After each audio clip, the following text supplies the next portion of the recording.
بسم اللہ الرحمن الرحیم۔ میرے تمام دیکھنے والے اور سننے والے ناظرین السلام علیکم۔ میں ہوں شیراز مغل، آپ دیکھ رہے ہیں میرا یوٹیوب چینل۔ گوانتانامو کا شیطان پرست فوجی اب بن گیا ہے اسلام کا بہت بڑا داعی۔ یہ بدنام زمانہ امریکی گوانتانامو جیل میں مسلمان قیدیوں کو سزا دینے پر مسلط امریکی فوجی کے اسلام قبول کرنے کی عجیب داستان ہے۔ نصف شب کا وقت تھا۔ گوانتانامو جیل کے کیمپ ڈیلٹا میں تعینات 19 سالہ امریکی فوجی ٹیری ہول بروکس مراکش کے مسلمان قیدی نمبر 590 احمد الراشدی سے سلاخوں کے باہر سے محو گفتگو تھا۔ بروکس کے خواہش پر احمد الراشدی نے جیل کی سلاخوں سے ایک پرچی بروکس کے حوالے کی، جس پر عربی اور رومن انگلش میں کلمہ طیبہ درج تھا۔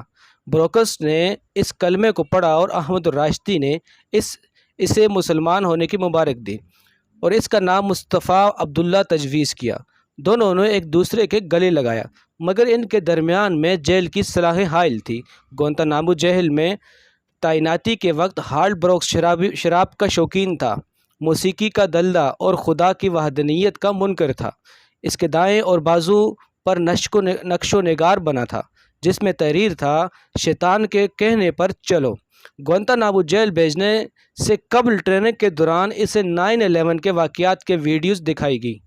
اسے ٹوئن ٹاور جیسے اب گراؤنڈ کا وزٹ کرایا گیا اور بتایا گیا کہ گوانتانامو میں قید مسلمان قیدی بدترین لوگ ہیں۔ یہ افراد بن لادن کے ساتھی ہیں۔ ان میں سے کوئی بن لادن کا ڈرائیور اور کوئی اس کا محافظ ہے، اور یہ سب لوگ اس کے وفادار اور امریکہ کے دشمن ہیں، اور یہی افراد 9/11 کے واقعے میں ملوث ہیں۔ اگر انہیں جب کبھی موقع ملا تو یہ آپ کو قتل کرنے سے بھی دریغ نہیں کریں گے، اس لیے اس نے جانوروں سے بھی بدتر سلوک کیا جائے۔ گوانتانامو جیل کے مختلف کمروں میں بند قیدیوں پر کڑی نظر رکھنا اور ان کو تفتیش کاروں تک لے جانا بروکس کی ڈیوٹی میں شامل تھا۔ وہ روز ان قیدیوں پر انسانیت سوز مظالم اور قرآن کی بے حرمتی کے واقعات اپنی آنکھوں سے دیکھتا تھا اور انہیں برا محسوس کرتا تھا۔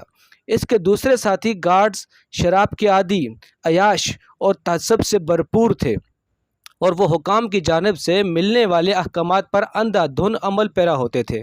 اپنی ڈیوٹی کے دوران اسے ان قیدیوں کے ساتھ ملنے کے کافی مواقع میسر تھے۔ ایسے میں اس کی دوستی مراکش کے قیدی احمد الراشدی سے ہو گئی، جو ہمیشہ اسے اسلام کی تعلیمات سے آگاہ کرتا رہتا تھا۔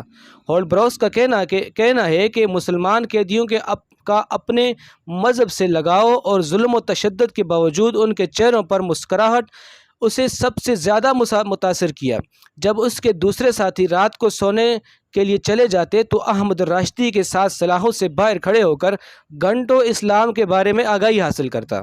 6 مہینے میں ہال بروکس اسلام کی تعلیمات سے اتنا متاثر ہوا کہ اس نے اپنے قیدی کے ہاتھوں اسلام قبول کر لیا۔ بروکس نے اسلام قبول کرنے کے بعد صرف شراب بلکہ موسیقی سے بھی توبہ کر لی۔ شروع میں اس نے اپنے ساتھیوں سے اپنے مسلمان ہونے کا ذکر نہیں کیا، اور یہ اس کے لیے آسان نہ تھا جب وہ ساتھیوں سے باتھ روم جانے کا بہانہ بنا کر 5 وقت کی نماز ادا کرتا۔ مسلمان ہونے کے بعد وہ اپنے ایک فرائض منصبی سے نالاں تھا اور یہ محسوس کرتا تھا کہ مجھے اگرچہ آزادی حاصل ہے جو ان قیدیوں کو حاصل نہیں ہے، مگر اس کے باوجود وہ ایک قیدی سے بھی بدتر ہے، کیونکہ وہ اپنے افسران کا صحیح اور غلط حکم ماننے کا غلام ہے۔ اس کے لیے وہ لمحات بڑے ہی ناخوشگوار ہوتے تھے جب قرآن مجید کی بے حرمتی کی جاتی یا قیدیوں پر تشدد کیا جاتا۔ جب اس کے افسران کو اسلام کا علم ہوا تو انہوں نے اسے فوجی نظم و ضبط کے پابند نہ ہونے کا بہانہ بنا کر فوج سے نکال دیا۔ واشنگٹن پوسٹ نے اپنی 4 جون 2005 کی اشاعت میں واضح طور پر یہ خبر شائع کی کہ جنرل جے ہیڈ، جو گوانتانامو جیل کا انچارج تھا، تو اس دوران امریکی فوجیوں اور تفتیش کاروں نے قرآن پاک کو ٹھوکریں ماری، اور تفتیش کے دوران وہ قرآن پاک کے اوپر کھڑے ہو گئے اور انہوں نے قرآن پاک پر وہ غلاظت پھینکی جس کا تذکرہ ابھی ممکن نہیں ہے۔ اس کے بعد ان ظالموں نے قرآن کریم کے فرش میں بہایا۔ اخبار کے اس انکشافات کے بعد پینٹاگون کے جاری کردہ تحقیقات کے مطابق گوانتانامو جیل میں مبینہ طور پر امریکیوں نے کم از کم 5 بار قرآن پاک کی بے حرمتی کی۔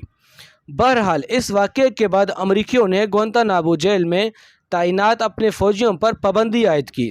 وہ مسلمان قیدیوں سے دور رہیں، غیر ضروری گفتگو سے اجتناب کریں اور بالخصوص ان سے دوستی سے منع کیا گیا، کیونکہ انہیں ڈر ہے کہ مسلمان قیدیوں سے دوستی کے نتیجے میں امریکی فوجی اسلام قبول نہ کر لیں۔